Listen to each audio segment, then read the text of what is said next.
उजाले उनकी यादों की।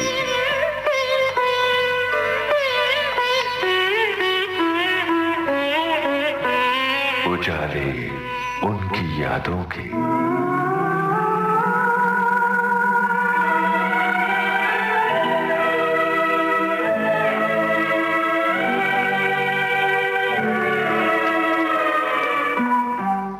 आवाज ऐसी कड़क कि रूह सिहर जाए। सिर्फ अल्फाज ही सख्त हैं या हालात में भी वजन है? एक्टिंग की दुनिया के चमकते सूरज हैं वो। नारायण सालोखे हॉस्पिटल में मर गया। डाइंग डिक्लेरेशन में उसने तुम्हारा नाम लिया है। तुमने उसे जलाकर मारने की साजिश की है। मैं तुम्हें गिरफ्तार कर रहा हूँ।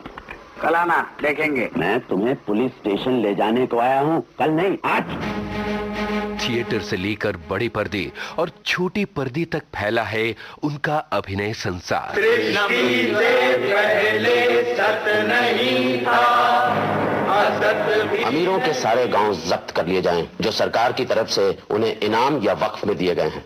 दूसरी बात यह है कि मैं चाहता हूं आप जासूसों का एक मजबूत जाल फैलाएं। कहां क्या हो रहा है इसके बारे में मुझे पूरी जानकारी मिलनी चाहिए। उनकी कॉमेडी तो बस देखते ही बनती है। भाइयों, कान खोल के मेरी बात सुनो। कोई आवाज नहीं करेगा, जरा जिन्नी भी आवाज नहीं करेगा, नहीं तो आवाज सुन के वो फिर भाग जाएगा। समझ गए ना? हाँ। और जब वो अपने रंग में हो तो कहने ही क्या। तेरी काली खोपड़ी शमशान के तांत्रिक को बेचूं तो 2000 रुपए मिलेंगे। कुछ तो वसूली होगी। तू चोर है, लुच्चा है। भगवान करे आज से तेरी गाय दूध के बदले पानी दे और उस पानी में तू डूब मरे। हाथी पर चढ़ते ही राजा बन गया तू भिखारी। चल रे मेरे मंगलिया। हमरा कर्जा उतारने के लिए पैसा नहीं है और हाथी चलाने के लिए कंडक्टर रखा है। उजाले उनकी यादों के इस कार्यक्रम में अपनी यादों के उजालों के साथ हाजिर हैं जाने माने अभिनेता ओम पुरी। इनसे बातचीत की है आपके इस दोस्त यूनुस खान ने। उजाले उनकी यादों की।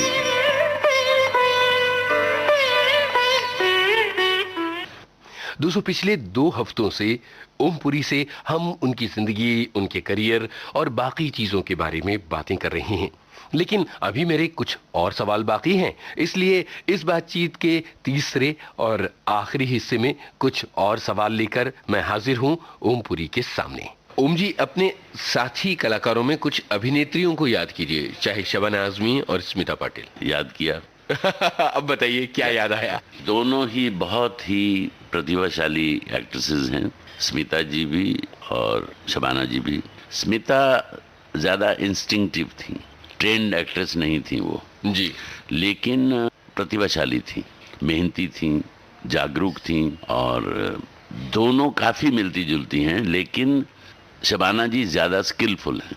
बहुत सही बात कही। हाँ, तो वो मुख्तलिफ किस्म के किरदार निभाने में ज्यादा सक्षम हैं शबाना। लेकिन शबाना जी के उसमें कभी कभी हो सकता है क्राफ्ट दिखे, लेकिन स्मिता के उसमें क्राफ्ट नहीं दिखता था क्योंकि वो इंस्टिंक्टिव थी, काफी सहज नजर आती। हाँ, जैसे भूमिका उन्होंने बहुत ही अच्छा रोल निभाया था। और मैंने जितनी भी उनके साथ फिल्में की, मिर्च मसाला थी, अर्धसत्य थी, देवशिशु एक फिल्म थी जो बंगाली डायरेक्टर ने बनाई थी, तो बहुत ही काबिल और बहुत प्रतिभाशाली एक्ट्रेस थी। कोई खास याद इन दोनों अभिनेत्रियों से जुड़ी हुई? मैंने आक्रोश में हमारा एक बहुत ही खूबसूरत लव सीन था, बहुत पैशनेट सीन था। उसके दौरान हम लोग ऑब्वियसली, आप जो है वो प्रिटेंड करते हैं लव सीन्स, लेकिन ऐसी टेक्निक से करते हैं कि वो लगे असली है। तो उस दौरान वो लंबा खिंच गया सीन और गोविंद का कैमरा चल रहा है, तो फिर वो चिल्लाई, अरे गोविंद बस कर। और दूसरे, मैंने एक सीन में उनको थप्पड़ मारना, तो टेक के पहले मैं धीरे धीरे मार रहा था। टेक के पहले गोविंद हरानी में कोने में ले गए, मेरे कान में बोले अभी टेक कर रहा हूँ, जरा थप्पड़ कस के मारना। तो मैंने मार दिया, मतलब इतना कस के भी नहीं, लेकिन वो थप्पड़ जो है उनके कान पे लगा।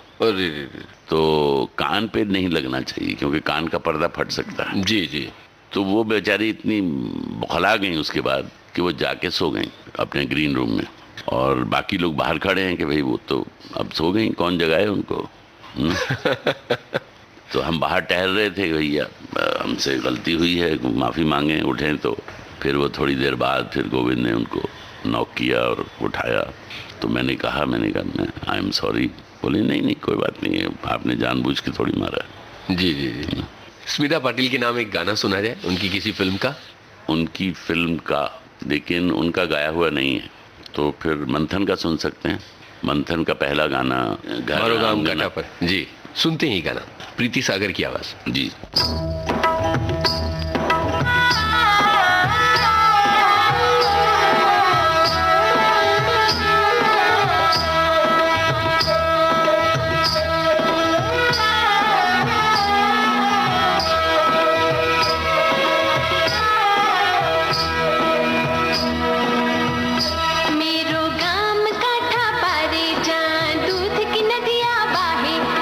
कोयल टहको गाए, मारे घर अंगना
गोविंद निहलानी की बात की जाए, उनके साथ अर्धसत्य जैसी महत्वपूर्ण फिल्म तो है ही, तमस जैसा सीरियल भी है।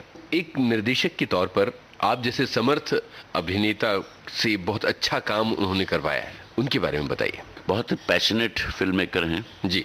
आप देख लीजिए उनकी सभी फिल्में, आक्रोश, अर्धसत्य, आघात उस पे थी, अपने ट्रेड यूनियंस पे जी, द्रोह काल टेररिज्म पे थी, फिर तमस जो कि मेगा सीरियल था और वो लोग अभी भी उसको याद करते हैं और उसकी टीआरपी बहुत हाई थी उसकी, और बहुत ही महत्वपूर्ण काम था वो।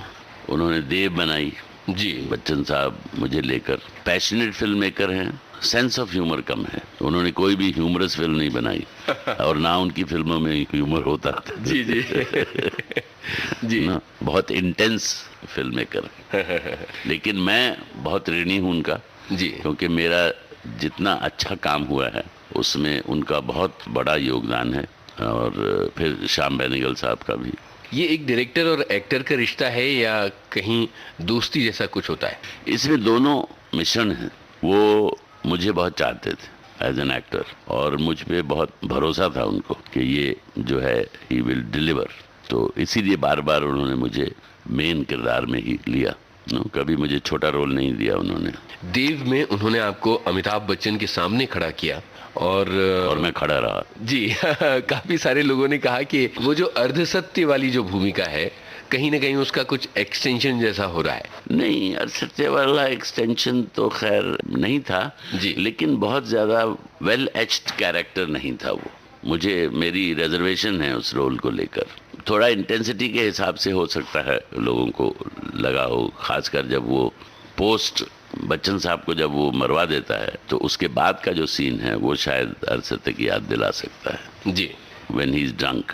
और बच्चन साहब के साथ कैसा अनुभव रहा? उन्होंने कुछ अर्धसत्य की कुछ याद, कोई बात कही आपसे? नहीं, अर्धसत्य की वो काफ़ी रिजर्व हैं वैसे, लेकिन जब आप बात करते हो उनसे तो वो बात में शामिल होते हैं। तो मैं उनका बहुत ही प्रशंसक हूँ, बहुत प्रतिभाशाली अभिनेता हैं और बहुत लंबे अरसे से वो अपनी गद्दी पे विराजमान हैं। 4 शतक हो गए हैं उनको फिल्म इंडस्ट्री में, और अभी भी उनमें इतनी एनर्जी और इतना संयम, इतना अनुशासन देखकर सराहना ही कर सकते हैं, और बड़ा रश्क भी होता है उनसे कई बार, ओम जी, बातें अमिताभ बच्चन की हो रही थी तो एक गाना सुन लिया जाए। आनंद का ही सुनते हैं। जी बिल्कुल। हालांकि फिल्माया राजेश खन्ना पे गया है जी, लेकिन बच्चन साहब भी थे उस फिल्म में और मुझे बड़ी अच्छी लगी थी उनकी भूमिका भी और फिल्म भी।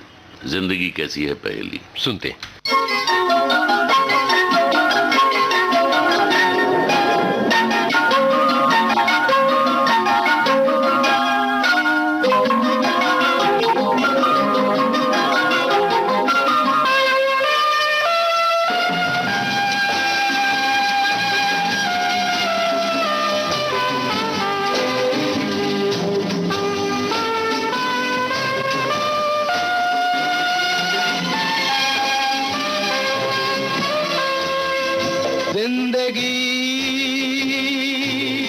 कैसी है पहेली हाय, कभी तो हंसाए कभी ये रुलाए। जिंदगी कैसी है पहेली हाय, कभी तो हंसाए कभी ये रुलाए।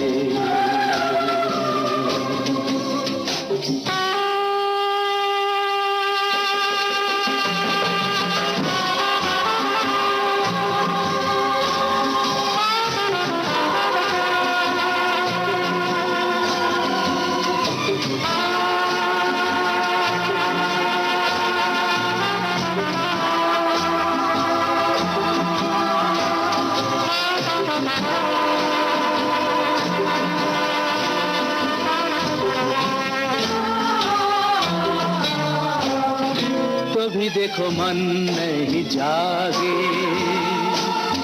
पीछे पीछे सपनों के भागे।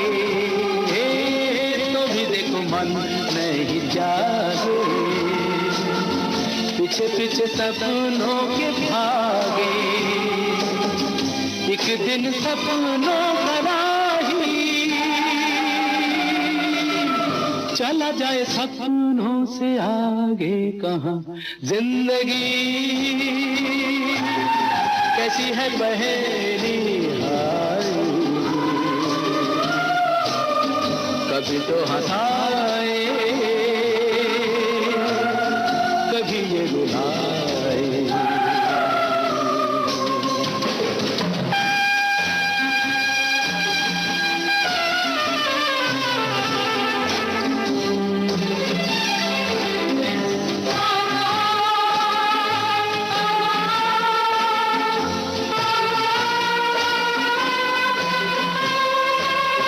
जिन्होंने सजाए यहाँ मेले, सुख दुख संग संग झेले, जिन्होंने सजाए यहाँ मेले, सुख दुख संग संग झेले, वही चुनकर खामोशी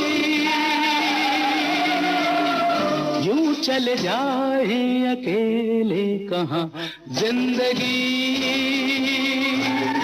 कैसी है पहेली हाय, कभी तो हंसाए कभी ये रुलाए। ओम जी, टेलीविजन के आपके कुछ काम की चर्चा हुई, उसमें एक बड़ा ही महत्वपूर्ण सीरियल आपने किया था और वो था कक्का जी का हिंद। अरे वाह, इसके बारे में हमें बताइए। कक्का जी का हिंद बहुत ही मजेदार सीरियल था और बहुत पॉपुलर था। जब पर्दे पर उसमें आपको देखते हैं तो ये साफ नजर आता है कि आप खुद को बहुत जबरदस्त एंजॉय कर रहे हैं उस सीरियल में। हाँ बिल्कुल, मैंने बहुत उसको एंजॉय किया। और शुरू में जब मुझे वो भाषा बोलनी पड़ी, अपनी यूपी की जो भाषा है, मैंने अपने जो पहले मेरे सेक्रेटरी थे दुबे जी, तो उनकी मदद ली। वो कानपुर से थे। पहले एपिसोड में उन्होंने मेरी मदद की। उसके बाद फिर मैंने खुद ही पिकअप कर लिया और मैं ही, वो हिंदी में होता था, लेकिन मेरी बहन एक बुआ जी की लड़की इलाहाबाद में रहती थी, तो उनकी एक बड़ी अच्छी ऑब्जर्वेशन हुई। उन्होंने कहा भैया काम तो तुमने बहुत अच्छा किया है, लेकिन भाषा की कंसिस्टेंसी नहीं है। मतलब वो तो यूपी वाली थी, तो उनको ये पता था कि ये फलां प्रांत की भाषा है, ये फलां प्रांत की है, क्योंकि हमारे देश में तो भाषाएं हर 25 किलोमीटर पे बदल जाती हैं। जी जी, है ना। तो वो मुझे अच्छा लगा था कि भाई वो सही कहा उन्होंने कि आम आदमी को तो पता नहीं चलेगा जी, लेकिन क्योंकि वो उसी प्रदेश से थी तो उन्होंने बारीकी से पकड़ा मुझे। ये एक पॉलिटिकल सैटायर था कि यस मिनिस्टर उन्होंने देखा था इंग्लैंड का कि भाई इस तरह का हमारे देश में भी होना चाहिए। इस वजह से ही उसे परमिशन मिली थी कि भाई वैसा काम किया जाए। क्या आपको लगता है कि आज के ज़माने में जबकि इतना सारा टीवी हो रहा है, वैसे काम की गुंजाइश नहीं बन रही जैसा पहले हो चुका है? भारत एक खोज या कक्का जी कहीं। मैंने जो भी काम टेलीविज़न पे किया है वो बहुत अच्छा काम किया जी। मिस्टर योगी केतन मेहता के साथ किया था, राग दरबारी किया था, यात्रा श्याम बेनेगल के साथ 50 दिन हम ट्रेन में थे जी, बहुत ही महत्वपूर्ण काम था वो। हाँ, फिर भारत एक खोज हो गया, तमस हो गया, कक्का जी कहीन हो गया, फिर किरदार नाम का एक सीरियल था जो गुलजार साहब ने डायरेक्ट किया था, जिसमें 13 कहानियां थी, वो 13 की 13 मैंने की थी। फिर एक रोमेश शर्मा एक सीरियल बनाते थे, बायोग्राफीज, मजरू सुल्तानपुरी, बिमल राय, ऋषिकेश मुखर्जी, तो बड़ा मजेदार था, बहुत अद्भुत काम था वो।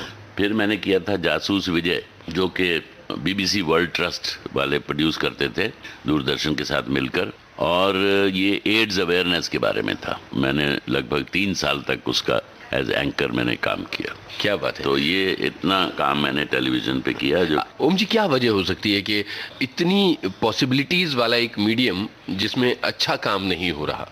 आप जैसे बहुत समर्थ एक्टर्स टेलीविजन के लिए राजी हैं, लेकिन सॉलिड चीजें नहीं आ रही। ये फिल्म में भी ऐसा ही हो रहा है जी जी, और टेलीविजन पे भी ऐसा ही हो रहा है। क्या वजह हो सकती है इसकी, आपको क्या लगता है? सिर्फ मकसद पॉपुलैरिटी ही है जी। भैया कोई भी चीज़ करो तो उसमें कॉमर्स आ जाती है कि भैया ज़्यादा से ज़्यादा धन कमाया जाए। फिल्मों में भी वही है एटीट्यूड और टेलीविज़न पे भी वही है। साहित्य से कुछ लेना देना है नहीं। ओम जी, आपने वेस्ट में बहुत सारा काम किया है, तो आपकी ईस्ट इज ईस्ट। कब पहली अंग्रेजी फिल्म आपने की थी? इंग्लिश फिल्मों की कुछ बात की जाए। पहली अंग्रेजी फिल्म थी मेरी jewel in the crown, television serial था जो कि ग्रनाडा टेलीविजन ने प्रोड्यूस किया था। तो उसमें मैं 1 महीना उदयपुर में था। काम मेरा पहले 3 एपिसोड में ही था। वो मेरा पहला एनकाउंटर था वेस्ट के साथ। खासतौर पर ये बात तब बहुत अहम हो जाती है जब किसी बातचीत में हमने अंग्रेजी से जुड़ी आपकी परेशानियों का जिक्र किया है कि चूंकि आप एक रूरल बैकग्राउंड से आते थे तो इंग्लिश से उतनी वाकफियत नहीं हुआ करती थी। तो वहाँ से लेके और वेस्ट की फिल्में करने तक कितनी मेहनत और साधना छिपी हुई है आप? देखिए, मेहनत तो करते ही रहे हैं शुरू से ही, जब से स्कूल, कॉलेज, फिर national school drama, film institute, तो मेहनत तो बाकायदा चली रही थी और अंग्रेजी पे भी काम हो रहा था धीरे धीरे। पहली जो बड़ी फिल्म थी वो थी सिटी ऑफ जॉय जी। हालांकि उसके पहले दीपा मेहता की मैंने पहली फिल्म सैम एंड मी की थी। फिर एक और कैनेडियन फिल्म थी बर्निंग सीजन, वो की थी। फिर सिटी ऑफ जॉय में बड़ा रोल था पैट्रिक स्वेजी के साथ और वो फिल्म की काफ़ी, मेरे रोल की बहुत तारीफ हुई थी अमेरिकन प्रेस में। तो उससे फिर आगे का सिलसिला अपने आप शुरू हो गया, खासकर ब्रिटेन में। कितना चैलेंजिंग रहा था आपके लिए ये सारी फिल्में करना, खासतौर पर सिटी ऑफ जॉय जैसी बड़ी फिल्म करना? नहीं, चैलेंजिंग तो था। सिटी ऑफ जॉय के लिए मुझे रिक्शा सीखना था, रिक्शा पुलिंग, वजन कम करना था। तो उसके लिए मैं एक्सरसाइज करता था, स्विमिंग करता था और शराब छोड़ दी थी और डाइटिंग भी थी। तो वो लीन लुक लाने के लिए जी किया था, जो कि आ गई थी लीन लुक, बिल्कुल आई। हाँ, उसके बाद आसान हो गया था काम, अपने आप काम आता रहा। मैंने कोई स्पेशल एफर्ट नहीं की। मैं कभी भी फिल्म खत्म हुई, शूटिंग खत्म हुई, अगले दिन मैं वापस हिंदुस्तान आ जाता था जी। मुझे 15 दिन के बाद हिंदुस्तान याद आने लगता था हालांकि मैं 2-2 महीने रहता था जी फिल्म के सिलसिले में। देखिए क्या होता है, विदेश में अगर आपके दांत में दर्द हो जाए तो केमिस्ट आपको दवाई नहीं देगा जब तक प्रिस्क्रिप्शन नहीं होगी, और प्राइवेट डॉक्टर के पास जाएंगे तो वो छील डालेगा आपको गवर्नमेंट हॉस्पिटल में जाएंगे तो क्यू लगा हुआ है जी। हमारे यहाँ ये है कि अरे दांत में दर्द है, अरे केमिस्ट के पास गए जी। शुरू में बड़ी दिक्कत होती थी जब विदेश जाते थे। खाना हिंदुस्तानी बहुत याद आता था। हिंदुस्तान की अपनी खूबसूरती है, आप वहाँ पे बहुत अच्छा साफ सुथरा होता है, लेकिन बड़ा शाम के वक्त आपको कोई आवाज़ नहीं सुनाई देगी। ऐसे लगता है कि बिल्कुल मुर्दों का शहर हो गया है। सब अपने अपने घरों में बंद करके बैठे हैं, आसपास क्या हो रहा है कुछ पता नहीं है। ना बच्चों की आवाज़ें आती हैं, ना फेरी वालों की आवाज़ें आती है। अगर किसी को एड्रेस पूछना हो तो समझ में नहीं आता कि कहाँ किससे पूछें। एक गाना सुन लिया जाए, कुछ ना कहो, लव स्टोरी का गाना है जी, विदु विनोद चोपड़ा की फिल्म है, सुनते हैं।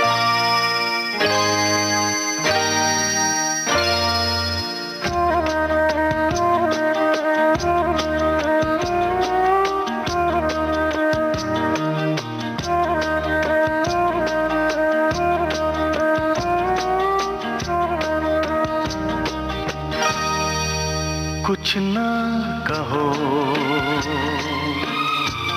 कुछ भी ना कहो, कुछ ना कहो, कुछ भी ना कहो। क्या कहना है, क्या सुनना है, मुझको पता है, तुमको पता है। समय का ये पल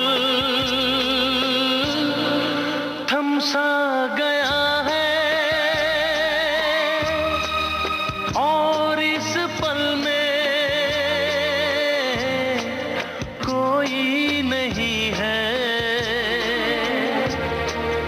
बस एक मैं हूँ, बस एक तुम हो। कुछ ना कहो, कुछ भी ना कहो।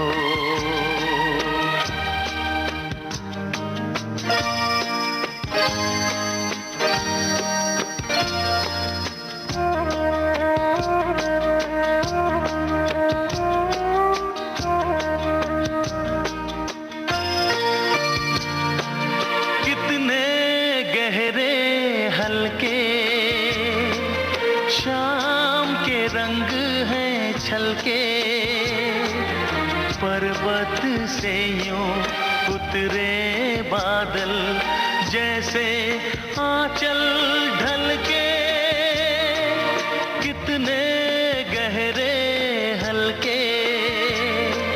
शाम के रंग हैं छलके, पर्वत से यूं उतरे बादल, जैसे आंचल ढलके। और इस पल में कोई नहीं है, बस एक मैं हूँ, बस एक तुम हो। कुछ ना कहो,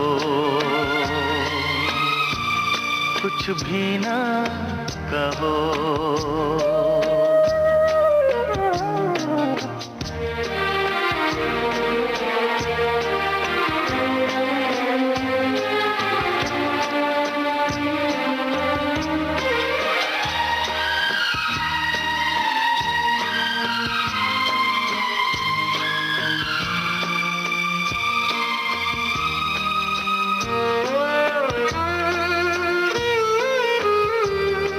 सुलगी सुलगी सांसें, बहकी बहकी धड़कन, महके महके शाम के साए, पिघले पिघले तन मन। सुलगी सुलगी सांसें, बहकी बहकी धड़कन, महके महके शाम के साए, पिघले पिघले तन मन। और इस पल में कोई नहीं है, बस एक मैं हूँ, बस एक तुम हो। कुछ ना कहो, कुछ भी ना कहो। क्या कहना है, क्या सुनना है, मुझको पता है, तुमको पता है। समय का ये पल थम सा गया है, और इस पल में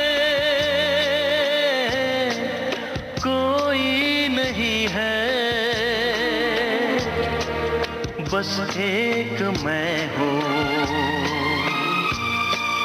बस एक तुम हो। उजाले उनकी यादों के इस कार्यक्रम में अपनी यादों के उजालों के साथ जाने माने अभिनेता ओम पुरी, इनसे बातचीत की है आपके इस दोस्त यूनुस खान ने। उजाले उनकी यादों की।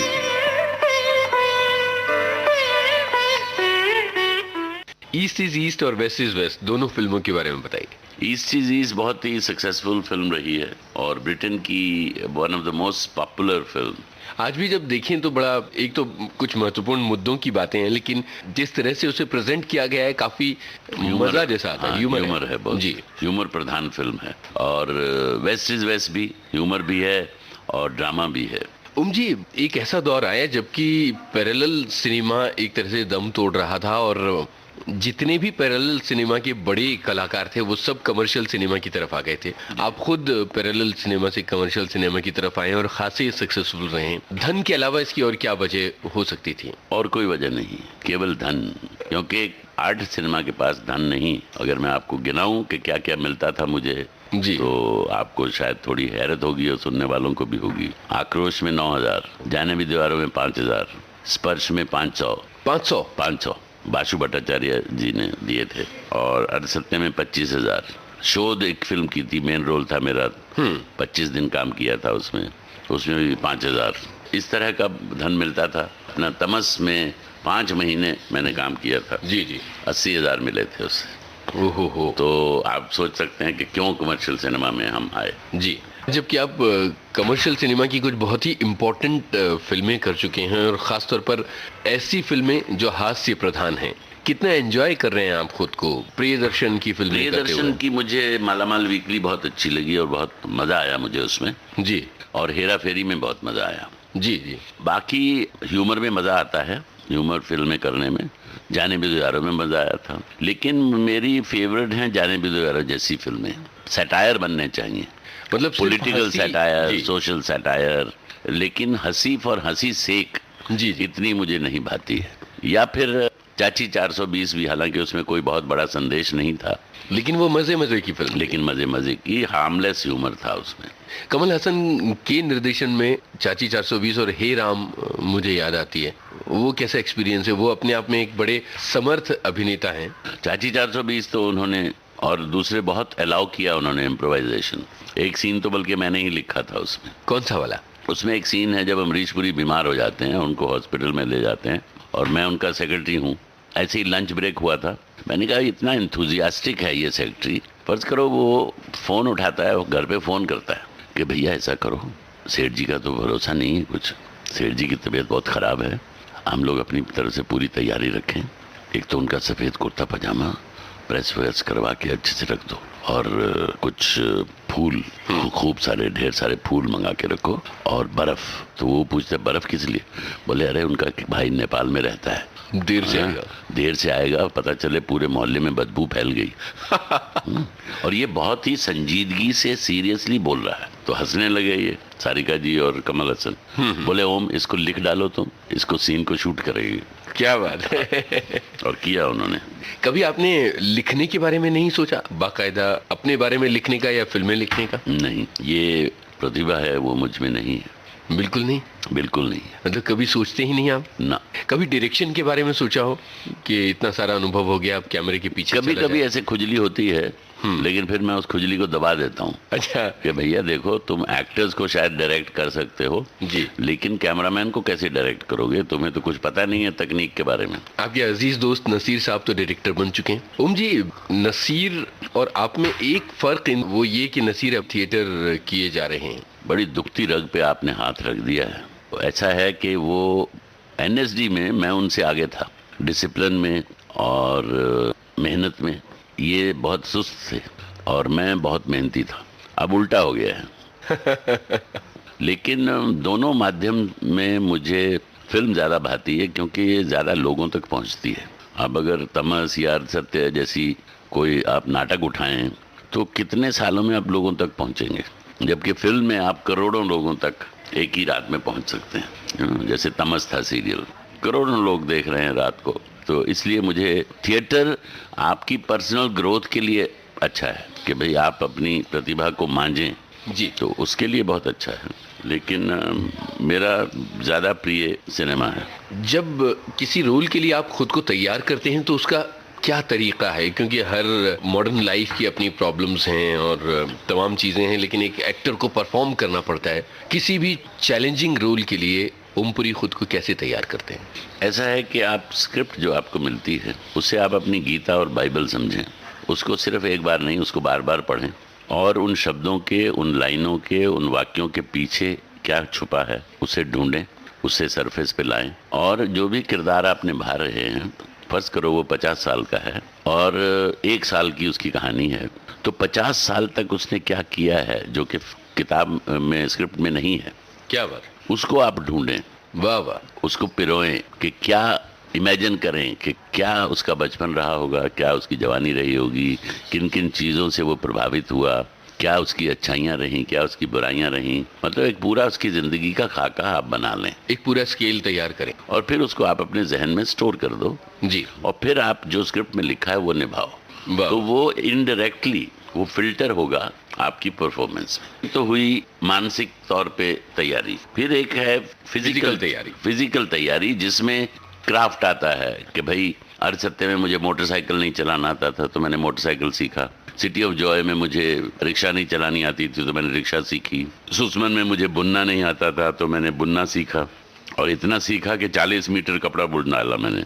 बाप रे।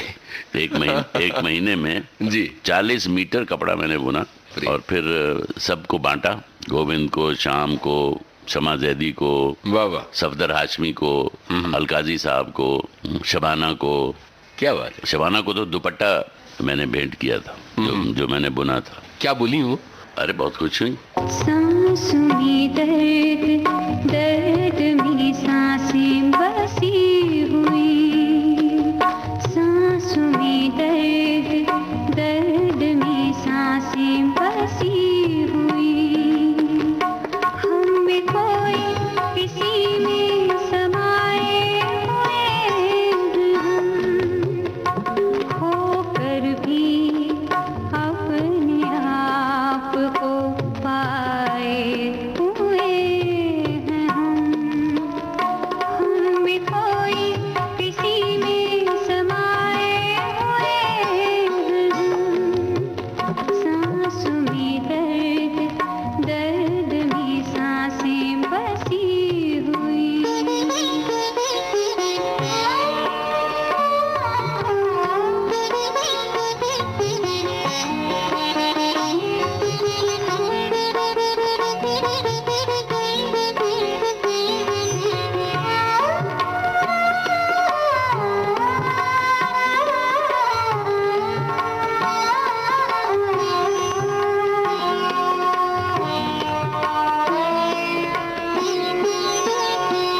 लेते हैं अब तो सांस भी इल्जाम की तरह, लेते हैं अब तो सांस भी इल्जाम की तरह, घर ऐसी बस्तियों में बसाए हुए हैं हम में कोई किसी में समाए हुए हैं हम, सांसों में दर्द, दर्द में सांसें बसी हुई।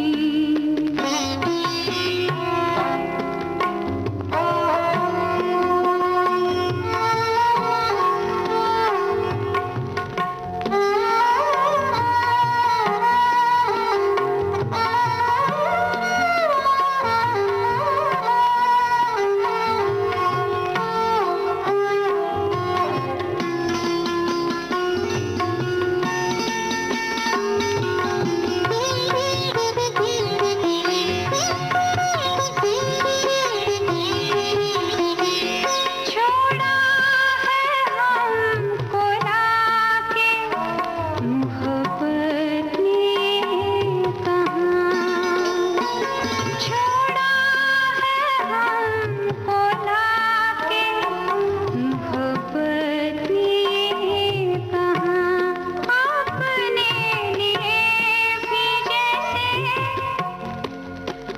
पराए हुए हैं हम में कोई किसी में समाए हुए हैं हम, सांसों में दर्द, दर्द में सांसें बसी हुई। ओम जी, आप और नसीर ये दो हिंदी सिनेमा के एक्टर्स हैं जिन्होंने एक एवरेज लुक वाले हिंदुस्तानी नौजवान के मन में ये कॉन्फिडेंस पैदा किया है कि वो भी मुंबई जाकर अपना एक करियर बना सकते हैं। लेकिन इससे एक दिक्कत आ गई है कि एक BC ग्रेड के एक मामूली शहर का हर एक बम्बई का रास्ता पकड़ने लगता है। आप ऐसे नौजवानों से क्या कहना चाहेंगे जो मामूली चेहरे मोहरे वाले हैं और जिनके बड़े ऊंचे सपने हैं, और वो सपने आप ही की वजह से पैदा हुए? मैं उन्हें निराश नहीं करूंगा, सिर्फ मैं ये कहना चाहूँगा कि ओमपुरी नसीरुद्दीन शाह ने पहले अपनी पढ़ाई ख़त्म की जी, जो फॉर्मल एजुकेशन है, उसके बाद 3 साल तक नेशनल स्कूल ऑफ ड्रामा में प्रशिक्षण लिया, उसके बाद 2 साल तक फिल्म इंस्टीट्यूट में प्रशिक्षण लिया, तब हम बम्बई आए हैं। तो अगर आप शीशे में अपनी शक्ल देख के या ये सोच के कि ओमपुरी और नसीरुद्दीन शाह बस उठ के एक दिन बॉम्बे चले गए थे और एक्टर बन गए, तो वो उनकी गलतफहमी होगी। और दूसरे, एक्टिंग जो है ये बहुत, इसमें स्पेकुलेशन है, मतलब बन गए, चांस मिल गया तो मिल गया, नहीं मिला तो आप बैठे हो बरसों तक। फिल्म इंस्टीट्यूट से इतने लोग हैं जी, अब सबके सब तो एक्टर नहीं बन पाए। अपने दोनों अपने batches, national school of drama और फिल्म इंस्टीट्यूट के बैचेस के लोगों के नाम गिनाए जी, उसमें काफी सारे नाम ऐसे थे जो गुमनाम, पता ही नहीं है आपको कि कहाँ हैं। हाँ बिल्कुल, इसलिए मैं, अगर कोई यंग लड़का आके मुझसे बात करता है कि सर मुझे नसीहत चाहिए, तो मैं उससे पूछता हूँ कि बेटा तुम्हारे घर वाले क्या करते हैं। मिसाल के तौर पे एक ने कहा कि मेरे पिताजी का कारोबार है अपना। मैंने कहा ठीक है, आपको एक्टिंग का शौक है तो आप फला जगह पे प्रशिक्षण लीजिए और उसके बाद आप ट्राई कीजिए, लेकिन आप अपने पिताजी का जो कारोबार है उसमें भी मन लगाए रखें, क्योंकि अगर इधर आपका सितारा नहीं चमका तो आपके पास कुछ ना कुछ वापस लौटने के लिए होना चाहिए। बहुत सही बात है ना। एक्टिंग के लिए मेरी यही नसीहत होगी। और बाकी एक्टर के लिए प्रशिक्षण इसलिए ज़रूरी है कि वो अपनी जो भी बेसिक प्रतिभा होती है उसको और निखार सकता है, बहुत इंडिपेंडेंट हो सकता है, डायरेक्टर पे निर्भर नहीं रहेगा वो जी, स्पून फीडिंग नहीं करनी पड़ेगी और अपने रोल्स में ज़्यादा गहराई तक जा सकेगा।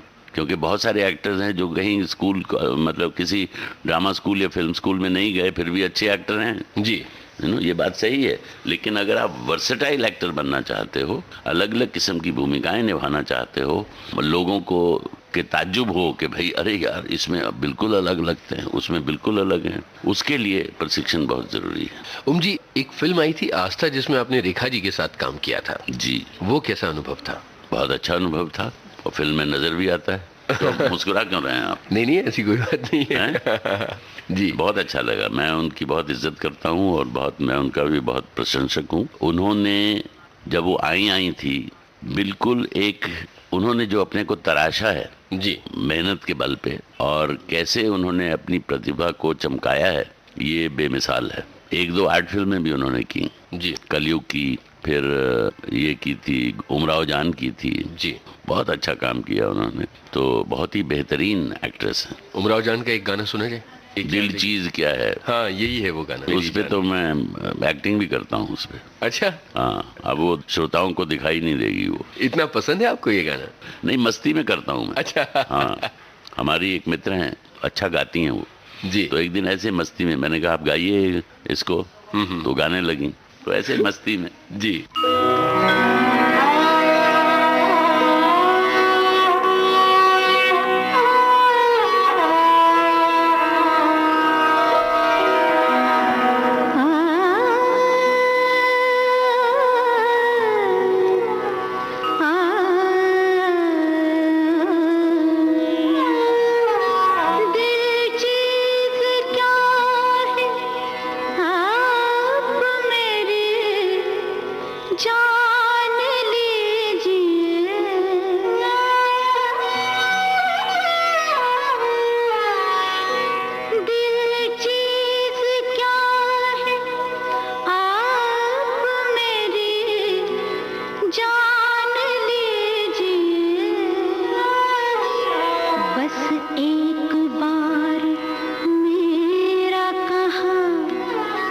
बस एक बार मेरा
दीवारों दर को गौर से, दीवारों दर को गौर से पहचान लीजिए, दीवारों दर को गौर से पहचान लीजिए, दिल चीज क्या है आप मेरी जान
कॉमेडी फिल्में करना कितना चुनौतीपूर्ण है, क्योंकि आप पहले बहुत सीरियस किस्म के एक्टर रह चुके हैं। चुनौतीपूर्ण कॉमेडी करना थोड़ा मुश्किल भी होता है। मुश्किल इसलिए होता है कि आप घर से गए, मैं तू हो गई घर पे होती है, मनमुटाव हो गया, झगड़ा हो गया, तो आपके जहन में वो है खरोच है, वो लेके आप स्टूडियो जाते हो और वहाँ बिल्कुल ही मुख्तलिफ काम आपको करना पड़ता है। आपको हंसना है और कॉमेडी भी आप बहुत इंटेंस करते हैं। हाँ, मतलब कॉमेडी को कॉमेडी मान के नहीं करते हैं, उसका जो किरदार है, उसका जो कैरेक्टर है, उसको आप पकड़ के रखें, कैरेक्टर के बाहर ना जाएं। ये हमको नेशनल स्कूल ड्रामा में ही समझा दिया गया था जी, never go out of character. अगर ऑडियंस ने ताली बजाई है तो जोश में आके और मत उसको गाढ़ा कीजिए, आने वाले हिस्से को। सही नहीं तो ये होता है ना, जोश में आ गए तो थोड़ा कुछ और इम्प्रोवाइज कर दिया तो don't go out of character.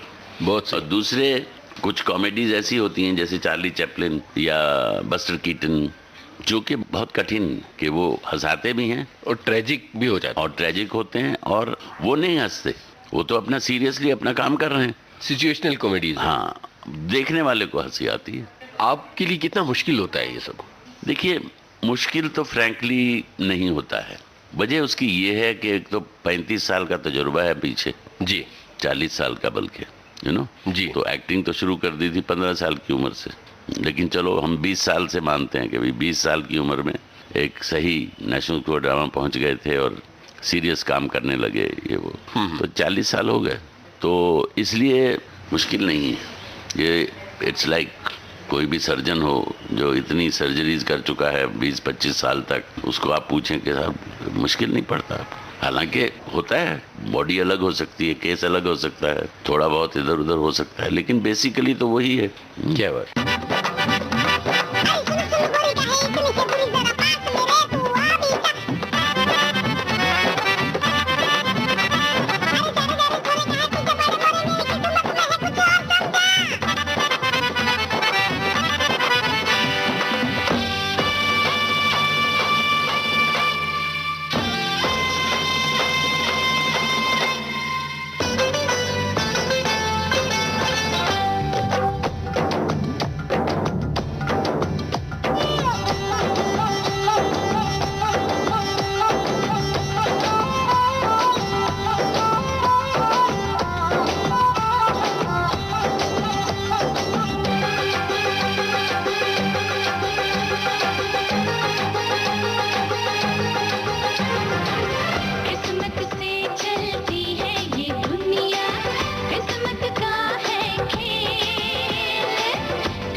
चलते चलते श्रोताओं से अपने मन की कौन सी बात कहना चाहेंगे, वो श्रोता जो बरसों बरस से आपसे प्यार करते रहे?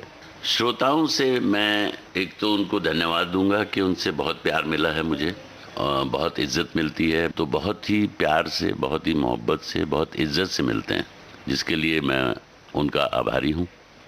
दूसरे, मैं नसीहत तो नहीं दे रहा हूँ, लेकिन मैं चाहता हूँ कि हम सब एक अच्छे नागरिक बने और जागरूक नागरिक बने। जागरूक होना बहुत ज़रूरी है, अपनी जिम्मेदारियां और अपने हक दोनों का वो ख्याल रखें। बहुत से अच्छा काम कर रहे हैं उनकी मदद करें, उनके साथ कंधे से कंधा मिला के खड़े रहें। ये सब बातें मैं शेयर करना चाहता था उनसे। ओमपुरी जी, बहुत बहुत शुक्रिया, आपने विविध भारती के लिए वक्त दिया और इतनी सारी मज़ेदार बातें हमारे साथ बांटी। हम बहुत बहुत शुक्रगुजार हैं। धन्यवाद, बहुत बहुत धन्यवाद। उजाले उनकी यादों के। इस कार्यक्रम में अपनी यादों के उजाले बांट रहे थे जाने माने अभिनेता ओम पुरी। इनसे बातचीत की है आपके इस दोस्त यूनुस खान ने। रिकॉर्डिंग इंजीनियर विनायक तडवलकर और सुनील भुजबल, संयोजिका शकुंतला पंडित, प्रस्तुतकर्ता कल्पना शेट्टी।